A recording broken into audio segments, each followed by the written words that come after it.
एक राजा था जिसका नाम रामधन था। उनके जीवन में सभी सुख थे। राज्य का काम काज भी ऐशो आराम से चल रहा था। राजा के नैतिक गुणों के कारण प्रजा भी बहुत प्रसन्न थी। और जिस राज्य में प्रजा खुश रहती है वहाँ की आर्थिक व्यवस्था भी दुरुस्त होती है। इस प्रकार हर क्षेत्र में राज्य का प्रभाव अच्छा था। इतने सुखों के बाद भी राजा दुखी था, क्योंकि उसके कोई संतान नहीं थी। यह गम राजा को अंदर ही अंदर सताता रहता था। प्रजा को भी इस बात का बहुत दुख था। वर्षों के बाद राजा की यह मुराद पूरी हुई और उसे एक पुत्र की प्राप्ति हुई। पूरे नगर में कई दिनों तक जश्न मना। नागरिकों को राजमहल में दावत दी गई। राजा की इस खुशी में प्रजा भी झूम रही थी। समय बीतता जा रहा था। राजकुमार का नाम नंदन सिंह रखा गया। पूजा पाठ एवं इंतजार के बाद राजा को संतान प्राप्त हुई थी, इसलिए उसे बड़े लाड प्यार से रखा जाता था।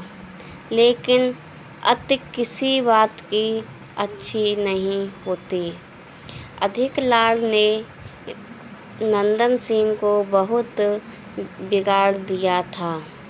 बचपन में तो नंदन की सभी बातें दिल को लुभाती थीं, पर बड़े होते होते यही बातें बदतमीजी लगने लगती हैं।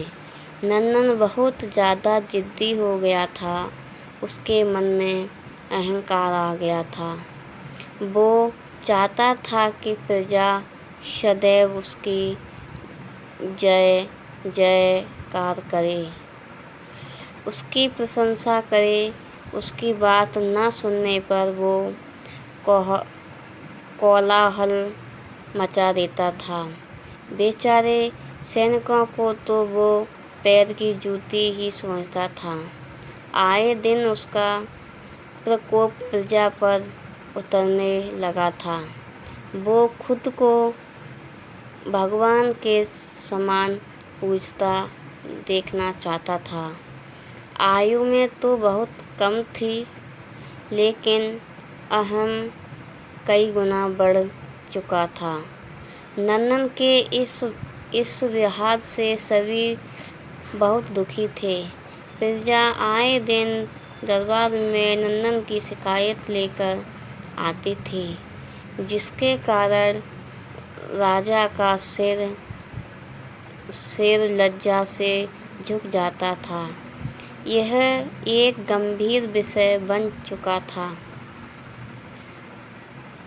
एक दिन राजा ने सभी खास दरबारियों एवं मंत्रियों की सभा बुलवाई और उनसे अपने दिल की बात कही कि वे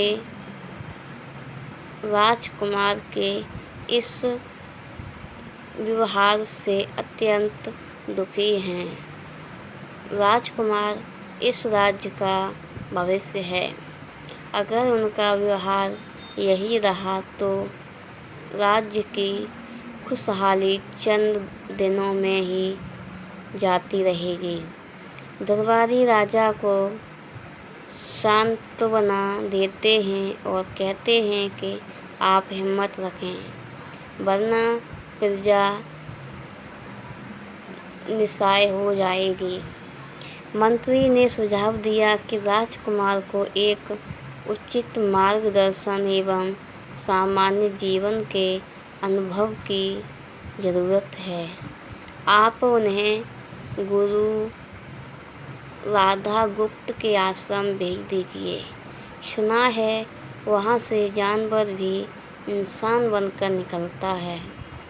यह बात राजा को बहुत पसंद आई और उसने नंदन को गुरुजी के आश्रम भेजा।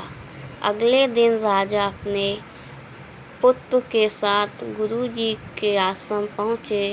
राजा ने गुरु राधा गुप्त के साथ अकेले में बात की और नंदन के विषय में सारी बातें कही। गुरुजी ने राजा को आश्वस्त किया कि वे जब अपने पुत्र से मिलेंगे तब उन्हें गर्व महसूस होगा। गुरुजी के ऐसे शब्द सुनकर राजा को शांति महसूस हुई और वे बेहर्ष अपने पुत्र को आश्रम में छोड़कर राजमहल लौट गए।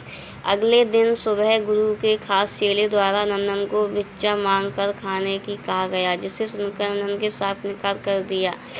चेले ने उसे कहा कि दिया अगर पेट भरना है तो भिक्षा मांगनी होगी और भिक्षा का समय शाम तक ही है, अन्यथा भूखा रहना पड़ेगा। नंदन ने अपनी अकड़ में चेले की बात नहीं मानी और शाम होते होते उसे भूख लगने लगी, लेकिन उसे खाने की नहीं मिला। उसने भिक्षा मांगना शुरू किया। शुरुआत उसके बाल बोल के कारण उसे कोई भिक्षा नहीं देता था, लेकिन गुरुकुल में सभी के साथ बैठने पर उसे आधा पेट भोजन मिल जाता था। धीरे धीरे उसे मीठे बोल का महत्व समझ आने लगा और करीब 1 महीने बाद नंदन को भरपेट भोजन मिला, जिसके बाद उसके व्यवहार में बहुत से परिवर्तन आए।